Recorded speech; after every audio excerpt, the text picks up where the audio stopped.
Here we go. All right.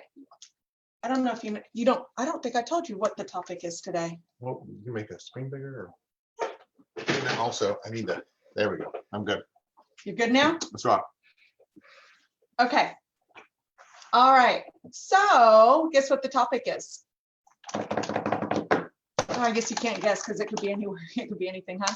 So really, we're going into, so when you go into a room or you go to a holiday party, you get somebody on the phone, what is the one thing that you really need them to do? Well, that you have to get them to do. Or you want them to do? No, just like you and enjoy your company and like you and trust you. Like you. Winner. Yes. So that is actually our topic for today. So let me share my screen really quick. This one. Okay. And I was hoping that it would do, you know what, before I do that.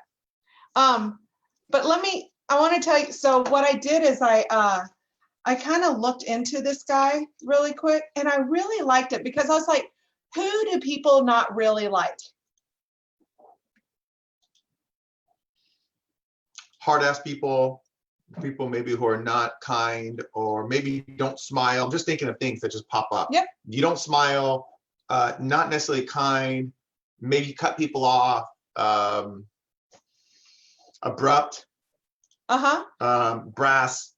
You kind of think of, have you ever thought of like FBI agents or police officers? Police officers, yeah. Police officers, because they can kind of do those things sometimes. Yeah. But, like FBI, they take it to the next level. And I know police officers get trained in this too. And that's kind of the old school police officer. But I think the new schools, they kind of learn how to get people to like them and trust them, right? So, so this is how to get people to like you. 7 ways from an FBI behavior expert. And if you're interested, go to this website. BAKADESUYO.com. I know he's not asking for my advice, but I would really like to have another website that I could refer people to. Considering how great his content is, because you can really dig deep, right? Okay. And we're going to kind of go in there because, like you said, the most important thing to do is get anyone you meet to like you. Right. So we're going to holiday parties, like I'm going to one tonight, and I want people to like me. I don't know. I just do. I don't like for people not to like me. It just feels better when they like me, right? Right. So here's some advice. He says, seek someone else's thoughts and opinions without judging them. Stay in observation mode. Mm-hmm. Don't be a Judge Judy. Unless you're Judge Judy, then I guess you can be a Judge Judy. But I don't think Judge Judy is listening to us. So Judge Judy, if you're listening to us, keep judging away. But for the rest of us, we need to ask questions. And you know what? Judge Judy does do a good job of asking questions. Oh, yeah. Yeah, and listening. Mm-hmm. But here's what we don't get to do. We don't get to judge, right? So nobody, including you, likes to feel judged. I don't like to be judged. Do you? No, I'd rather not be judged. I like feedback, honest feedback without judgment. So how do I give you honest feedback without judgment? Come from the good place in your heart. Come from a good place in my heart? Yeah. Okay. You're not saying, dude. That was, okay, so judgment. That was really bad. That was really good. Instead, maybe I like the way you... No. Have you ever considered doing it this way? Okay. It's not good. It's not bad. Right. It's just... I'm not saying the calls that you're making right now are bad. Okay. I'm just saying, and I'm not saying that they could be better. Right. I'm just saying, hey, have you considered possibly maybe ABC or XYZ? Right. Okay. Does that make sense? No. It doesn't have the judgment behind it. Oh, maybe what I observed, starting with that. Ah, that's a good idea. What I have observed. Yeah, okay. Because you're not judging, you're observing. All right. Okay. So what if they're saying is crazy? I like this, okay? So when you hear something that you don't, do you want me to go back to that? I'm observing your craziness right now. If you ever think I'm going to that kind of crazy, just picture this and just know there is more crazy. That was judgment. Oh, well, I'm working on it. So let's say you hear something and you don't necessarily agree with them. Politics at the dinner table over Christmas. Oh, that's a perfect one. Instead of judging their political views, possibly consider saying something like, oh, that's really fascinating. So if you hear me say that at the dinner table, please don't take offense. I'm truly fascinated. Or maybe I never heard of it that way, or help me understand where you're coming from. Right. Or how did you come up with that idea? Right? So I love that, actually, because you're actually going to have a genuine interest in their opinion versus just judging them, right? Right. Help me understand. How did you come up with that? Right. Like, that's brilliant. And this is actually how people can have a more diverse group of friends and have better influence and really live a bigger life. That right? is so much better than being right. It is. Help me understand. How did you come up with that? I love that question. Oh my gosh, I'm going to steal that. And here's the thing. People actually like talking about themselves more than they do food or money. Now, I don't know about you. I love food. And I know you love money. I love all the food that money will buy. So, like, I'm like, do I like to talk about myself that much? Don't we all? I'm going to take that as a yes. Yeah, Yeah, okay, thank you. Yeah. So let's say we've perfected not judging, we're happily validating. Honey, you're great. So how'd you come up with that? Should I try out the script? Thanks. So people will like me, right? Straight up. Yeah, if only it were that easy, but it's not. But here's the deal. We got this. I believe we got this. But I was having a conversation with Chris today. What's the one thing that really gets us in the way of just about everything? Our ego. Oh, Bingo. It was on the screen. I just said it. Sorry. Don't cheat. Sorry. Ego. I'm going to have to cover it up when I ask you a question because I don't want you to cheat. Right. Like, this is to be like sincere. So just get rid of your ego, put it on the curb. We know this. Don't do it. Like, how often does our ego get in the way in like what we want to accomplish? So much. Because if I really boil down the biggest flaws in our life, a lot of times it had to do with us. Great news is that we get to be in control. Oh, that is. We don't have to play the victim if we just recognize that it's typically always us. Right. So I love that. In my head, as you were saying that, I just said, do I own my ego or does my ego own me? Right? Like, I own my ego. I run it. It doesn't run me. Right. Right. So good stuff. So you want to correct someone? Yeah. How do you correct someone? Want to come up with a clever little story? Oh, you asked how? He says, don't do it. Just don't. Do you want to be right or do you want them to like you? Right. I tell Sebastian. He wants to be right. He loves to be right. I said, Sebastian, he doesn't care. I said, Sebastian, do you want to be right or do you want to win? Do you want to be right or do you want to win in the relationship? And I've heard you ask him this, and I see him processing. And he still says right. But one day he'd rather win or rather be liked. But until then, right. No. Oh no, win or liked. Yeah. So y'all know who Dale Carnegie is? He wrote this book, How to Win Friends and Influence People. So you see this across the board. Like, this isn't like new stuff. It's just something that we know. So when people hear things that contradict their beliefs, there's actually, because like when we did habits about how the chemical releases in our brains, right. It's those chemical reactions that make us react a certain way. It's like there's a cue that comes in, there's a reaction, and then there's these chemicals that release, right? And then you react. So when people hear things that contradict their beliefs, the logical part of their brain shuts down, and the part that makes them want to fight or flight steps in, right? So that's why like people want to hang out with people that they agree with. So think of this. When you're visiting with somebody at the Christmas table and you don't agree, we're going to go back to the first part of this is just inquire, live it, kind of don't judge them. Okay. So let's say you stop trying to be clever within reason, but how do you get a reputation as a good listener? Okay. You know what my dad used to say? What? He'd say, quit worrying about what you're going to say next. Just listen, right? So be curious and interested. So when they say something, you can ask them questions, okay? So is listening like just shutting up and being quiet? No, because that's what the kid, that's called pouting. Right. Don't be a powder. Right. And their brain's thinking. And the brain's they're not listening. Yeah, they're not listening. Right? And this is why we do scripts and dialogues. We do scripts so they just roll off our tongue so that we can focus our time on listening. And listening is not just listening to the words. It's also listening to the tone, the body language, all of that. So if I'm listening, am I in observation mode? Yeah. Okay. So here's some basics deals. Listen to what they say. Don't interrupt. I'm really sorry. I am really trying to listen, honey. I really am. Okay. And I'm really trying to be agreeable. And I'm really not trying to evaluate. I really want to be a better listener. Just know that I'm really working on these things, okay? The other thing that I'm really good is saying yes and uh-huh. Right. This is really good,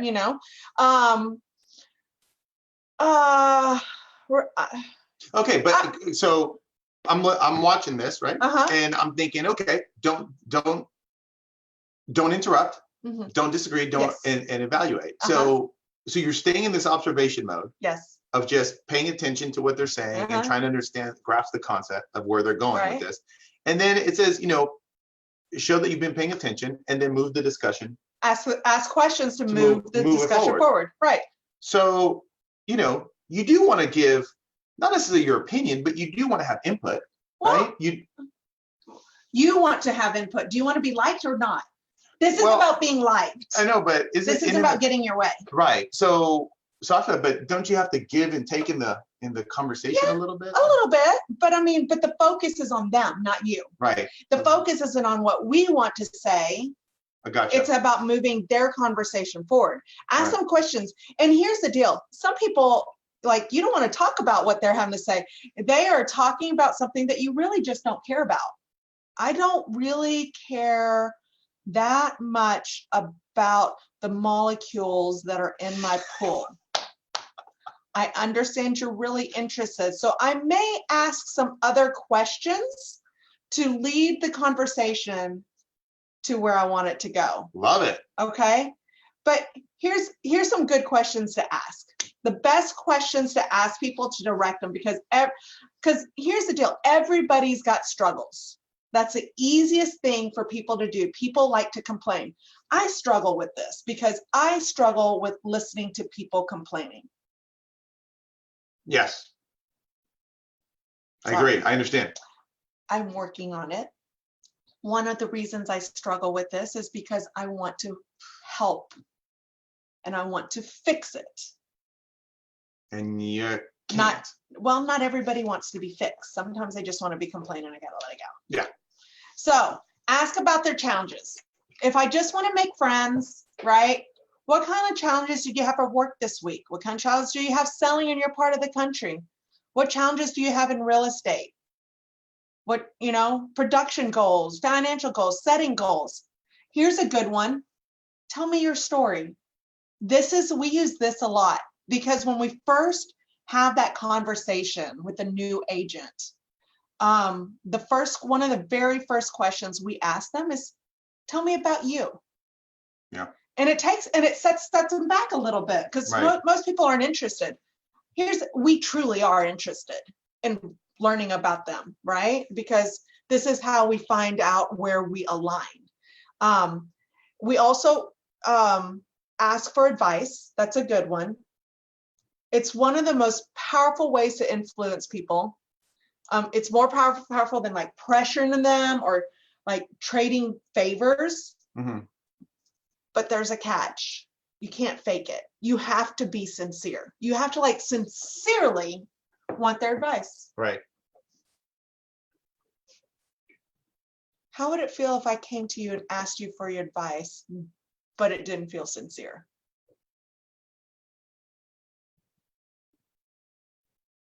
It'd be annoying. Crickets. Yeah, it would be annoying. It'd be annoying. I think I'd wonder why you asked it. Mm-hmm. What you getting at? What you getting at? What you trying to do here? Right? Yeah. Yeah. Yeah.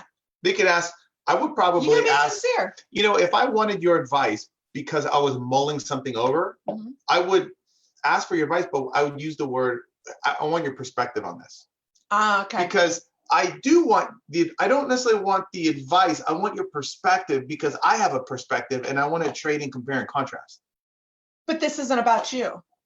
This is about being life. Because it says how to work on being sincere, and I was just thinking out loud. Oh, okay. I get you. So that's really good. So hey, if I could ask your opinion or your advice. Okay. So let's bring it into our business, right? Yeah. What are some hold on just a second. What are some questions that could help? Here's some questions. What do you think of them? Okay. Go over them. What do you think? So what is your retirement strategy? Right.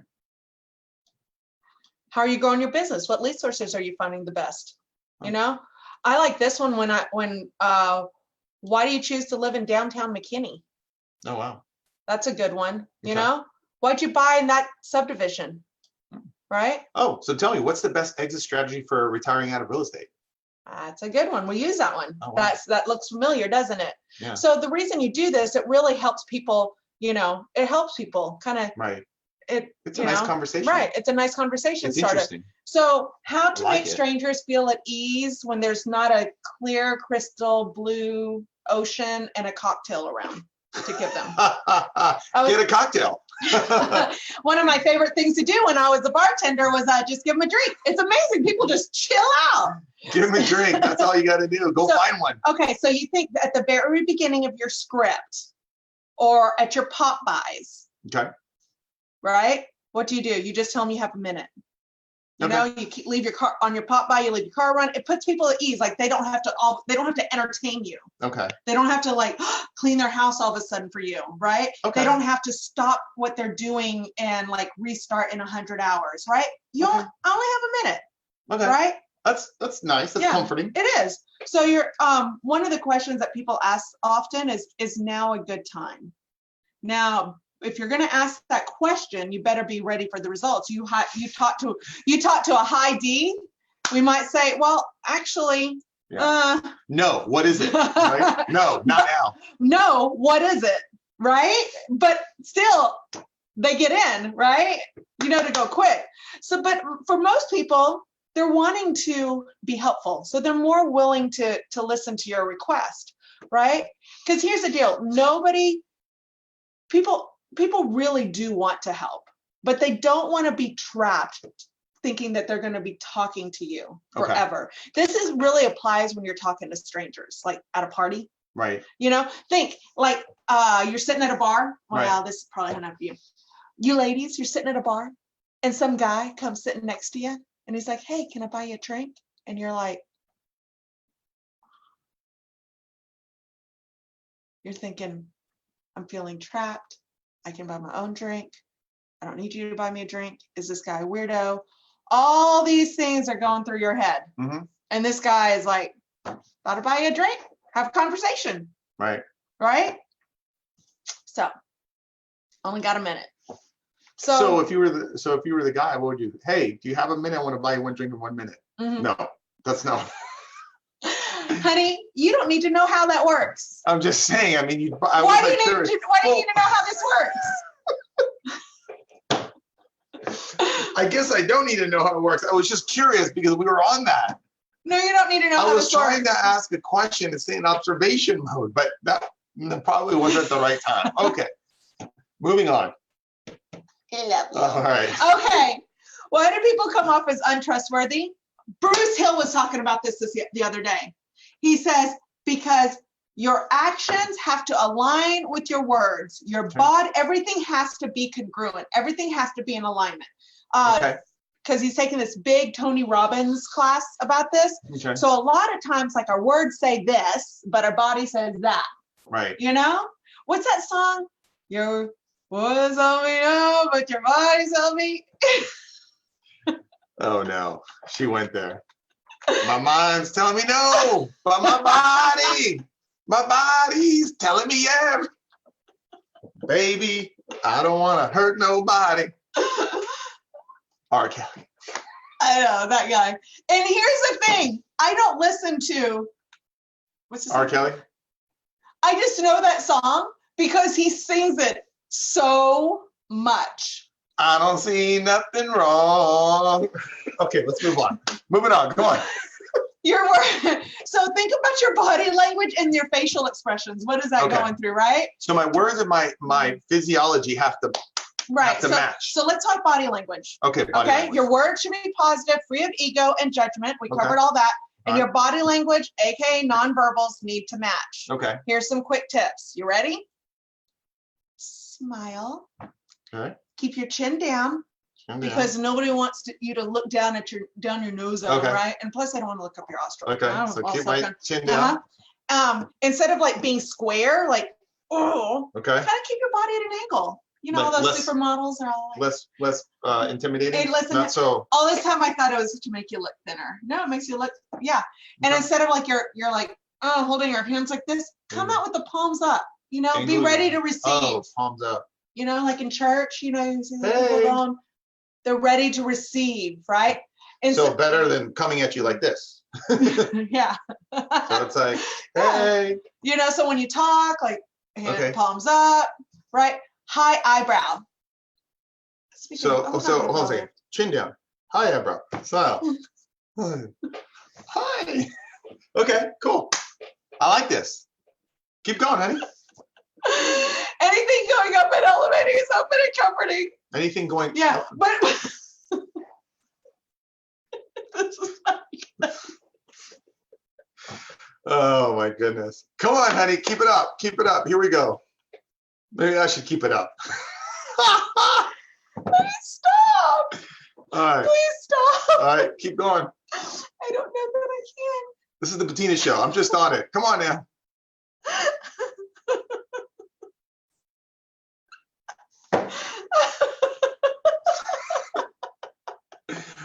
Oh, now.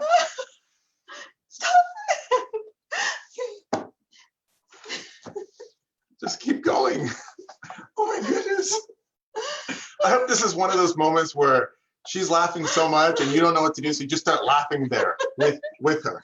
Oh, but body language, you know, don't be all. Yeah. Okay. No, so chin down. So, this was a cool fact. Okay. Come on, honey. Let's. In fact, smile slower. Really? You can smile too fast? No. Well, it just, you know, it's that when you're talking to somebody, you don't want to be all like, hi. Oh, okay. That's weirdo. Just genuine or whatever. You know, just through the interest increase your smile as things become, as you're helping ask the questions to make things more interesting and, you know, and increase your energy. But don't just come out and just go. Jazz hands. Yeah. Right. So here's what this is a cool study. Think 2,000 chocolate bars. Okay. Or $25,000. Smiling gives as much pleasure as. Whoa. Smile more. I thought I smiled a lot because I read studies about how important that is and laughing and how it releases all the chemicals in your head. Yeah. But dude, I want to smile more. I've always loved the saying about smiling. It just adds value to your face. It adds value to the person receiving the information. Mm-hmm. But it's good for them. It's good for you. It's good for the world. I like the $25,000, but I love the 2,000 chocolate bars. I absolutely love that. When 2,000 Snickers. When I smile, someone will be like, "I'm giving you 2,000 Snickers." No, it's for you. Oh, it's for me. Okay, I'm giving myself 2,000 Snickers. Yeah, the same chemical reaction as though you just received 2,000. Oh no, you're right. Snickers. Yes. Okay, so what if? How to deal with somebody you don't trust. Now, it's unfortunate, but there are people in this world that we may not trust. Don't be hostile. Be direct. What are their goals in this interactions? So a telemarketer, they call you on the phone. Oh, that's a great question. Don't be hostile. What's your goal? no thank you, right? That is a great way to answer. What are your goals in this interaction? Or what are your goals on this call? Mm-hmm. What do you want? What do you want? Hey, I see here that you've been a preferred member of our. No, I'm not a member of. What are your goals on this call? I want to rip you off. So what, want to connect with somebody, focus on trust, not tricks. Okay? Okay. Like this is why people in sales that truly like to help people are the ones that make the big bucks. Right? This is why Papa said you need to get in sales, because you truly like to help people. Because we truly like to help people, we are able to be significantly successful. And I'm not saying more or less than other people, because there's a lot of people significantly more successful than us. And I think they've helped more people. Right. So focus on trust, right? That's how you earn their respect, and vice versa. And remember, trust is fragile and mistrust is self-fulfilling. Okay? So when you ask people what the most important character trait is they say trustworthiness. This is across the board. So if you want to, let's say you want to buyers and sellers. What do they say? The one thing is that you need to have to work with buyers and sellers. You need to they need to like you and trust you. Right. Like you and trust you. I do believe that trust is a character value. Like is a skill set that can be learned to get people to like you. You know, I truly believe that. It's been that way for, I don't know, 20 years. I remember I was working with some engineers and there was this book. I think it was called like How to Get People to Like You in 10 Seconds or Less. And they read it and they studied it. And over a period of several months, you could just see their likability factor. Oh, wow. I always liked them. Right. Right? Like I did. But that getting complete strangers to like them. Right. And it got to where complete strangers got to where they liked them so that they could see the amazingness that those people were. Right. Right. And I think a lot of times people are like, oh, I don't want to work on either people like me or they don't. Right. Here's the thing. You deserve to be liked. Most people I know deserve to be liked. Right. They just don't know how to go about it so that people will like them. Some people truly don't care. That's fine. But there's some people who truly do care. Right. And you are in control. So you're saying it's a skill set. It's a skill set. So when someone says, oh, they like me or they don't, they may not have known that it was a skill set. They may have just thought or were brought up to believe that's just the way it is. It's a limiting belief. It's a limiting belief, and it's actually not the case, right? There's plenty of studies to show and support this. Stop with your limiting belief. Stop with your limiting belief. Right. Stop with your limiting belief. And back to the ego thing, right? Oh, wait. Grow your beliefs. Grow your beliefs. Grow your beliefs. Grow with your beliefs. Grow your beliefs. Grow. I figure if I'm going to anchor something in, I'd rather anchor that in. Grow our beliefs. Grow your beliefs. Expand our vision, expand our world. So let's anchor all this in and go over it, okay? The single most important thing is to be open-minded, okay? Seek someone else's thoughts and opinions and don't judge them. Be truly, truly open-minded. And that's when opportunity comes in. And we see this in our business. When we visit with open-minded people, what a difference that makes. Suspend your ego, focus on them. This is about them, not about you. It's about helping them, finding their needs, supporting them. This is about them, not us. Right. Okay. Really listen, think Curious George. Don't just wait to talk, right? Don't give them a turn to talk. We're not taking turns talking. Right. Let them talk, listen, dig deeper. Okay. Hope that helps. You want to role play one real quick? Hold on. I'm not done. Oh, okay, cool. We only have 2 minutes. Okay. Ask people about what's been challenging them. Okay. Okay. And then establish a time constraint early in the conversation. Can put strangers just, hey, you got a minute? Okay. Or I only got a minute. Just want to ask you a quick question. Right. Put some at ease. It really does give an out to the conversation the entire time. Right. Practice your body language. Look in the mirror. Practice it with yourself, with your hands, your eyebrows, your facials, all of that kind of stuff. Yeah. And you know what? You think it doesn't matter when you're on the phone? but it comes through on the phone. We Right. know this when somebody's sitting at a desk and they're all like, hey, I just called. Yeah. So if you ever see, when you see Juan walking around the neighborhood with his headset on his phone, he's keeping his energy up. Right. He's in the conversation. He's focused in, he's all in. But that's just Juan. He's always all in. So just because they can't see you doesn't mean they can't feel it, right? Oh yeah, you're right. So perfect. So true. And then if you think someone is trying to manipulate you, clarify their goals. Don't be hostile or aggressive, but ask them to be straight about what they want. So at the dinner table, I love it. So at the dinner table, just recognize, right, that you might have somebody who wants to bring up politics and wants to stir you up. Where are you trying to get with this? Right? All right. Hope this helps. I hope this helps you. This was great. Merry Christmas. This is fantastic. Thank you. Yeah. I appreciate you saying that. We want to wish you a very, very Merry Christmas. Okay. This will be our last session until the new year, and we'll be, I don't know the date, but we'll let you know. But thank you for listening to us, and enjoy family. Yeah, we appreciate you. Enjoy Christmas. And hope your 2020 is going to be amazing. And let us know what we can learn and share with you, or how we can help you grow. Ultimately, that's our goal. We don't know everything, but we know we have amazing people in our lives. We've been truly blessed with fantastic relationships, and those people also want to help. So we'll talk soon. Bye. Woo! Thanks.